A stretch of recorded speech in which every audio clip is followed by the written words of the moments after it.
Welcome back. Thanks for staying tuned with us. This is our third conversation for this morning, and we have joining us via Zoom from the Caribbean, Shelly Ann Acque Solomon, and she's the CEO at Shelly Acque Consulting. Good morning. Good morning. Good morning. It's a pleasure having you with us this morning. Where are we calling? Where are you calling in from? Where are you zooming in from? Well, I'm zooming in from Trinidad this time. Trinidad, lovely. Well, you're here to talk a bit about the picture of possibility. What we want to know is, what does Shelly Acque Consulting do? What kind of work are you engaged in? I understand you work with entrepreneurs, correct? Correct. I help Caribbean women in the Caribbean and the diaspora build profitable businesses, but we do that from a platform or from a place of life design so that the business serves the life that you really want to live. Lovely. Excellent. And so, how have you seen your work impact Caribbean women across the region up to this point?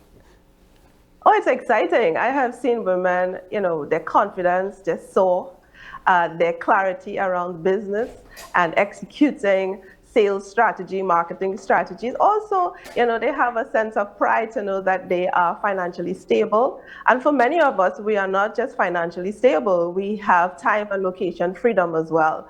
So it's really exciting to see how the lives are changing, how the families are changing, and how the women are setting up for successful generation planning.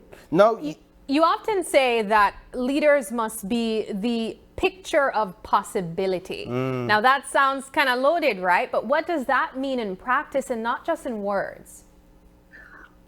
In my world, my framework, it's all about living as an example that people can follow so that we break barriers, we smash belief barriers, we extend beyond what is expected of us. It's about giving others permission to pursue their goals and their dreams. Now, when it comes to leaders, it's not just about what we have achieved. Yes. It's also about how we have achieved it. When people see us, they should not just see our successes, but they should see how we navigate complexity. They should see our emotional regulation, our behavioral regulation, our discipline, our focus, our tenacity, and our care for humans. Taking care of not just the bottom line, but also the nervous system of the people that are around us. So caring for people as well. So we are like an example. And it's a heavy task, but it is exciting because it does inspire others to pursue things that they thought that they would not have been able to attain. That it's so interesting because when you think of leaders in general as well, they're often different leadership styles, right? And so to hear you say, putting a person's feelings and emotions first as well, or at least as a part of that equation, where oftentimes some leaders might be just looking to get results, to see results based first.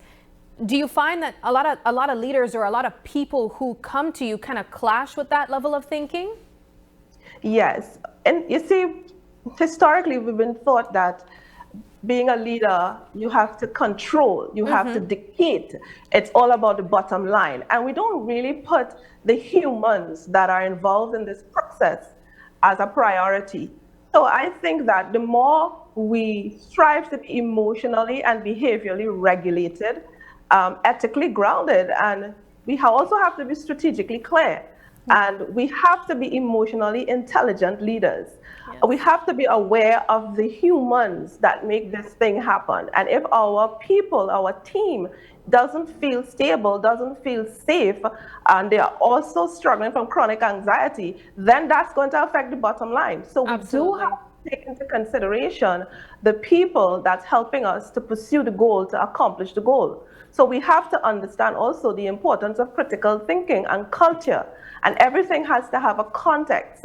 We have to understand the importance of good, humanized, empathetic communication and the consequences of our actions and our behavior and our leadership style.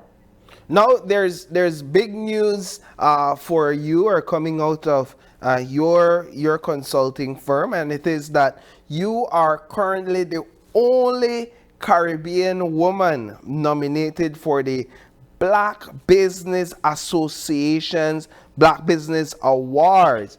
Talk a bit about, Congratulations as yeah, well, though. congratulations to you. What Thank you. does that moment represent for you and the region at large?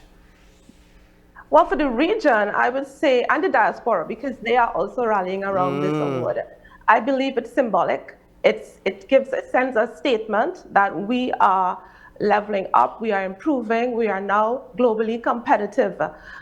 Personally, it's sobering, it's inspiring. It triggers deep gratitude for me because it's not about a trophy for me anymore. It's not about the award for me anymore. It's about watching the region rally around an entrepreneur that's really trying to elevate the Caribbean, right? So to bring this award to the Caribbean is going to be exciting. It's going to be fulfilling. It's going to be fun, right? Because being a Caribbean woman nominated on a global stage, it shows that we are not only good at what we do, but we are competitive and we are now relative. And it increases my accountability and responsibility as a leader and a mentor to Caribbean entrepreneurs, especially women. All right, so it's a good statement to make with regards to the Caribbean. It's going to open ways and Yeah. break mindset beliefs for those coming behind. So what legacy do you hope that this story that has been shaped and continues to be created, what legacy do you hope this story leaves for the next generation of Caribbean entrepreneurs that are paying keen focus to what you're doing right now?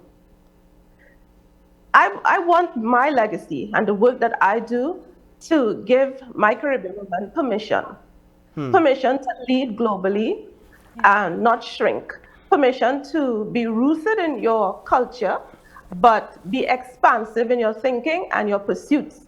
I want my legacy to give women permission to rest without guilt and to be visible without apology. You know, a lot of people Yes. apologize for being visible. No, show up as often as you can and be as great as you can, right? And I want them to give themselves permission to grow with grace and to build success that they enjoy, not endure. Yeah. All right? I believe that Caribbean people can become global examples of success and leadership. Do you have any upcoming events or projects that Caribbean entrepreneurs can take advantage of? Yes, we are currently rolling out a 90-day reset on social media where I'm going to be focused on life and business reset, giving people direction as to how we are going to move forward so that you can actually attain success. And we are in the final stages of publishing my book, The Entrepreneurial Guide to Success, so that's exciting. Nice. And on, and on the 26th, yeah, we're quite busy over here. Yeah. And on the 26th of April, we are going to be hosting our business and lifestyle conference, where we're going to be focused on strengthening visibility with intention and with effective marketing, articulating brand stories and messaging authority. So we're going to be helping them actively pursue success. Give us finally your parting words on the importance of storytelling for entrepreneurs and why it's important now more than ever to leverage their story for success. Without stories, we are going to be left behind.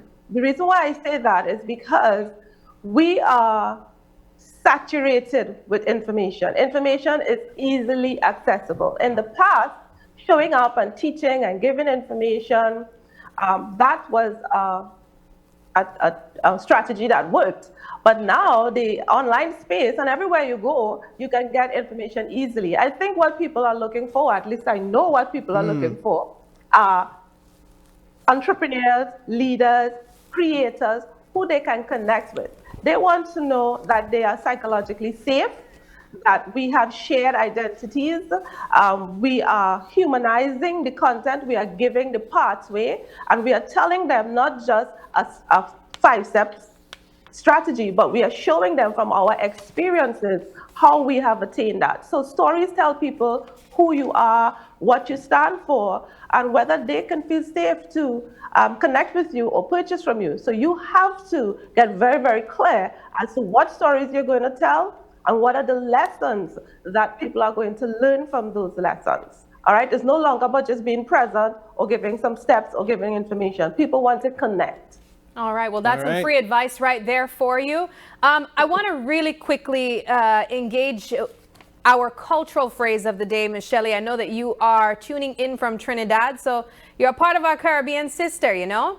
And so we have an activity that we try to do every single day, and it's called our cultural phrase of the day, but really it's just decoding a Creole proverb. Belizean Creole. A that is. Belizean Creole proverb. So I want to see if you can kind of decode this for us. It goes like this. Never call Haligeta big mouth, saute you don't cross the river. Oh my God. We'll repeat Yeah, it I'm not sure again. if you're familiar with any of these, but yes. Never call Haligeta big mouth, saute you don't cross the river. The English. That's In that English. sounds, Do you want me to that say it in sounds English like or a you'll go at it saying right that away? I Go ahead. learned growing up from my grandmother. Okay. You don't poke a lion in his mouth when your hand is in his mouth. Ah. So that's the thing. Wait until you're in a safe place before you attack the one that have you. I love that. impressed. We didn't even have to, give you it in Translate. English. So it really means be careful who you insult. You might need them. Yeah. You know? Yes. I Yes. love it. I love it. Thank you so much, Ms. Shelley. This has been a wonderful conversation. Congratulations again. And we look forward you. to following your story. Yes, thank you. Thank you. All right, we take another break, and when we come back, we have one more conversation to look forward to.